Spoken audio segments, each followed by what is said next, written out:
안녕하십니까. 글로벌 이슈를 심층 분석하는 360 브리프입니다. 오늘은 미국 땅에서 벌어지고 있는 중국 공산당의 초국가적 탄압 문제에 대해 이야기 나눠보겠습니다.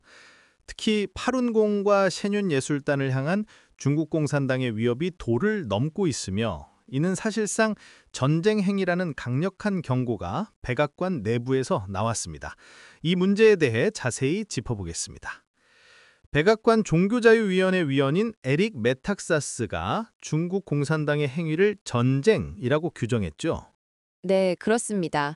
저명한 작가이자 방송 진행자인 메탁사스 위원은 에포크타임즈와 인터뷰에서 중국 공산당이 미국 영토 내에서 파룬궁과 션윤 예술단을 탄압하는 것은 본질적으로 전쟁 행위라고 강력하게 비판했습니다. 그는 대부분의 미국인이 이 사실을 알게 된다면 이것이 본질적으로 전쟁의 한 형태라는 것을 깨달을 것이라고 강조했습니다. 또한 그는 미국 정부와 미국 국민은 이러한 행위를 용납하지 않을 것이라고 덧붙였습니다. 중국 공산당의 탄압이 구체적으로 어떤 방식으로 이루어지고 있나요?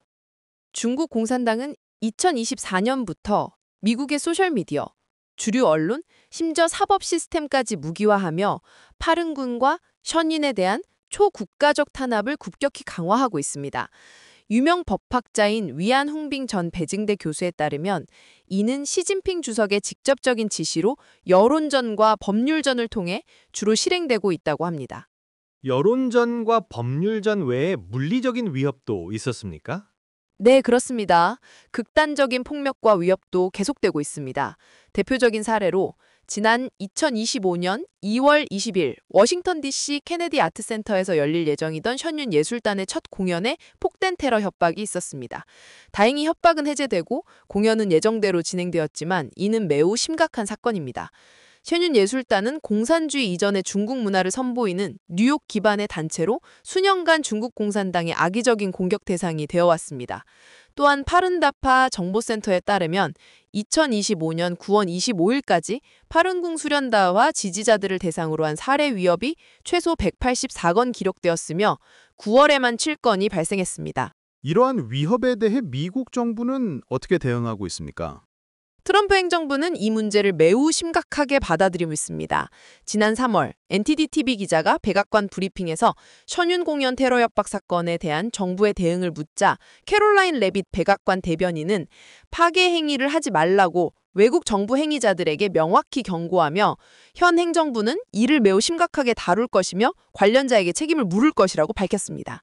에릭 메탁사스 위원 역시 외국 정부가 이런 행위를 하는 것은 특히 심각한 문제라며 이는 미국의 기본적인 자유에 대한 위협이라고 지적했습니다.